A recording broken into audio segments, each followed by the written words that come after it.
something happened in America, and nobody was ready for it. A K-pop superstar just did what no ad campaign, no celebrity ambassador, no Hollywood blockbuster could do. She moved actual sales numbers in real time. And not just for music, not for merch, but for tech, premium audio tech. Her name is Lisa Manoban, global superstar from Blackpink. And if you still think she's just an idol, this story will make you realize something bigger. Lisa isn't just a global celebrity. She's becoming a luxury ecosystem. On the surface, this looks like another music drop. A steamy, summer track featuring South African rising star Tyla. Their song When I'm With You is sultry, dreamy, and radio-ready. But beneath the beat, there's a silent power play, because that song wasn't just music. It was a marketing weapon. The moment the music video premiered, something strange started happening. Sales of Bose wireless earbuds in the US spiked. Social engagement around Bose quadrupled in less than 48 hours. Resellers began listing the Bose x Lisa limited edition buds at marked up prices. And Bose's brand searches began climbing in parallel with Lisa's name. This wasn't coincidence. This was conversion. Let's rewind. Bose had a problem.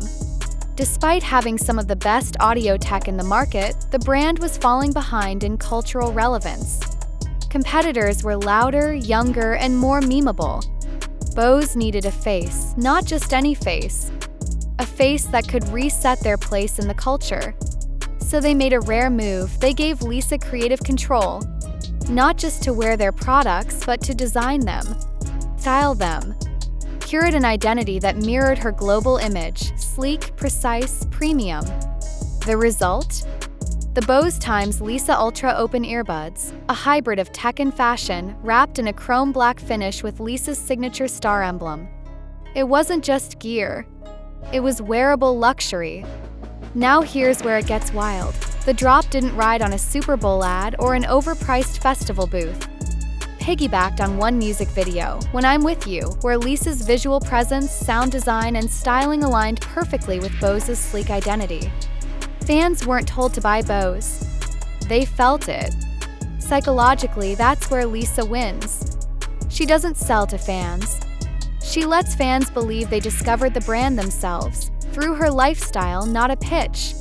That's called embedded influence, one of the most valuable forms of marketing psychology.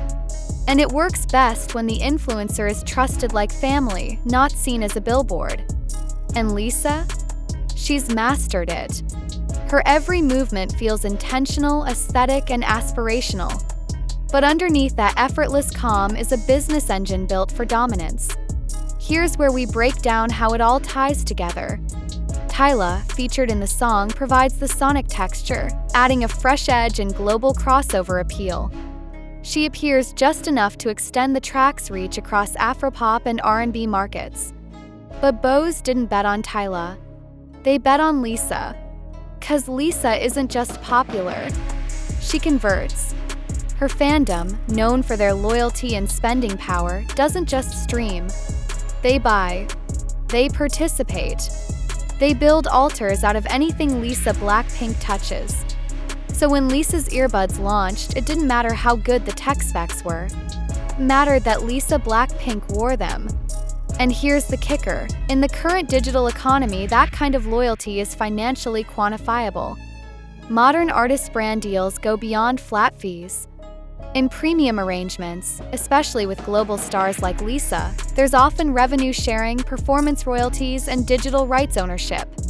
That means Lisa likely earns not just from the upfront campaign, but from every unit moved, every replay triggered by her voice, and even from licensing tied to her likeness in the campaign. That's not an endorsement. That's equity. And the genius of this model? Lisa is building something no pop idol has fully done at scale before, a cross-platform, multi-industry legacy infrastructure. She's already conquered music. Now she's embedded in luxury fashion through Celine and Bulgari. She's touched high jewelry, personal fragrance, high fashion editorials. But now, by entering consumer tech, she unlocks a new realm, where she's no longer just the ambassador of cool but part owner of the culture that sells it. Let's go deeper. Legacy in the digital era is no longer about record sales or awards. It's about owning IP, controlling your brand, and ensuring your name outlives your last album. Lisa Blackpink, through calculated drops, minimal exposure, and ultra-premium branding, is carving a space for herself beyond the girl group formula. And When I'm With You wasn't just a sultry bop. It was the gateway to a product ecosystem. Fans fell in love with the video, then subconsciously linked the feeling of the song to the experience of Bose audio. That's emotional priming. And it's one of the most powerful forms of neuromarketing in existence. So when those fans walked into a store, or more likely, hovered over the Buy Now button, they weren't buying sound.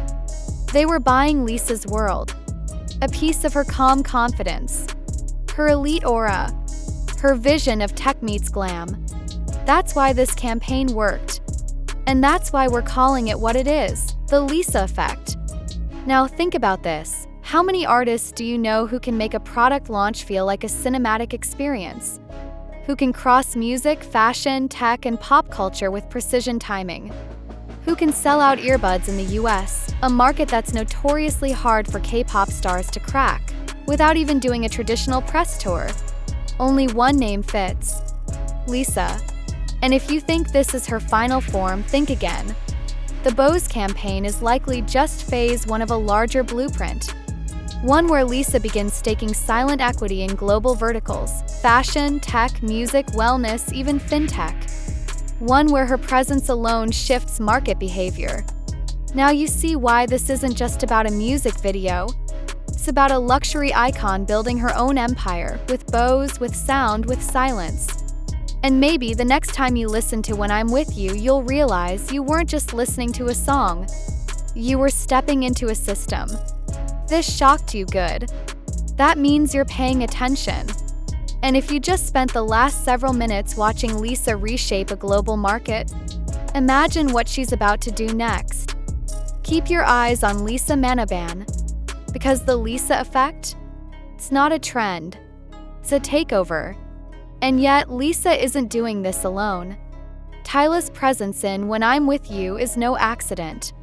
She's the perfect collaborator, rising global recognition, African rhythm influence, Gen Z magnetism.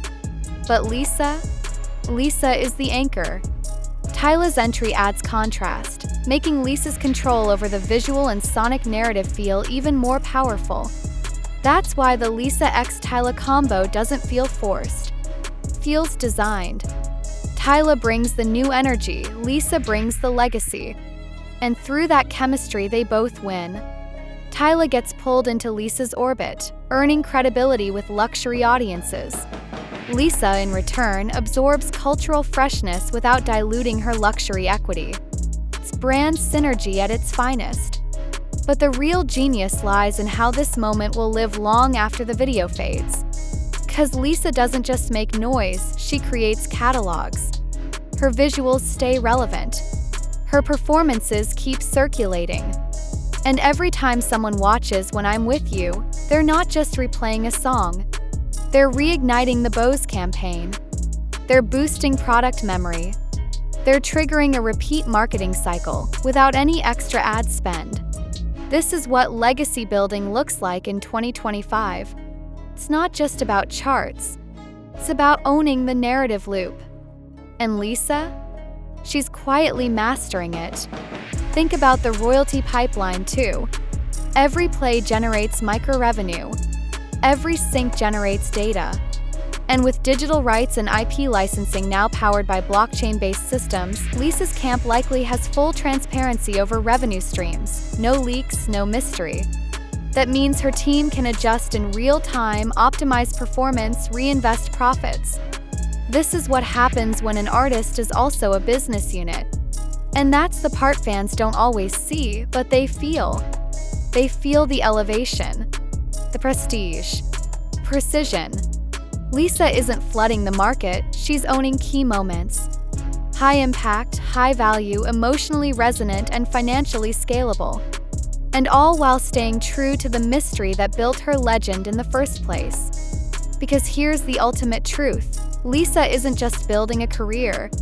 She's building a model. A blueprint for artists who want freedom and equity. Art and ownership. Fame and future.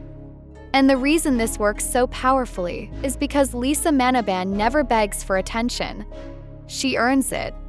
She knows that the louder the world gets, the more value silence holds. That's why every Lisa appearance feels like an event. That's why fans stay. And that's why brands like Bose are willing to bet big, because partnering with Lisa isn't just about exposure. It's about elevation. So next time you watch When I'm With You, remember, this isn't just a song. It's a signal.